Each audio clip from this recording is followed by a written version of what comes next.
According to the leaks, Apple is planning a new generation of iPad Pros, which is obvious. What's not obvious is that one model will allegedly have a 14-inch display. What the leaks have yet to reveal, however, is that it will likely look different too. The iPad Pro design we have right now came out in 2018, while the first ever iPad Pro came out just 3 years prior. I'm pretty sure we're getting an actual redesign, so how am I expecting it to look like? Well, to start, I'm not expecting a completely different aesthetic. The back and the sides I think will remain pretty much identical, or at least they will remain flat. For the design of the second generation Apple Pencil to work, the sides must be flat. Those new iPads may have a somewhat different aesthetic, and if that happens, by the way, definitely expect those new design elements to also carry on the new iPhones, but I'm not really counting on it too much. The previous design was introduced with the iPad mini in 2012, and it lasted for 6 years, and actually the standard iPad still has it. But even if the back isn't changing, I think the front is. In my concept, it has way slimmer bezels, and most importantly, the new punch hole thing that's rumored to come to the new iPhones. I know, I don't like it that much either, but to have slimmer bezels is either that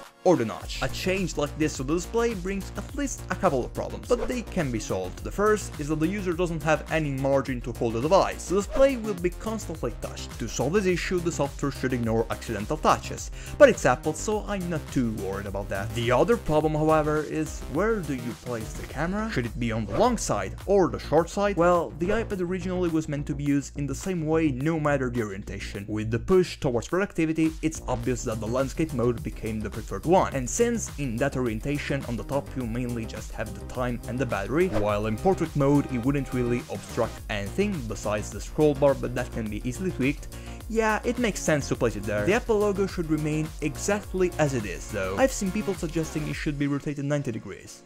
No. Even with this bigger emphasis towards the landscape mode, if the logo is visible, it means you are not using a case.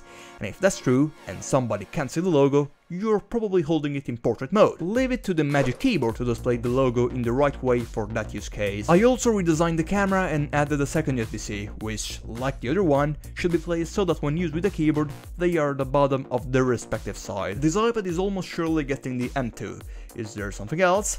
Yeah, there's still another rumor. Apparently, MagSafe should be coming to the iPad. Not the Mac MagSafe, the iPhone MagSafe. Great names, Apple. I'm a bit skeptical about this because they'd either have to make the back out of glass, which is a terrible idea for a tablet, or make the logo on the back bigger, essentially using it as a window to allow for wireless charging. And like, who's asking for this? The point of MagSafe is that it allows you to easily place the phone on a charger and it snaps into place. I'm not sure it will work well with a gigantic tablet, to be honest. But do you know what's something everyone has been asking Apple about? USB-C on the iPhone. Even the EU, and most importantly, I am of this opinion. That's definitely not the only thing missing on the iPhone, however. I made an entire concept just about that. But what would be the perfect iPhone? Check it out if you want.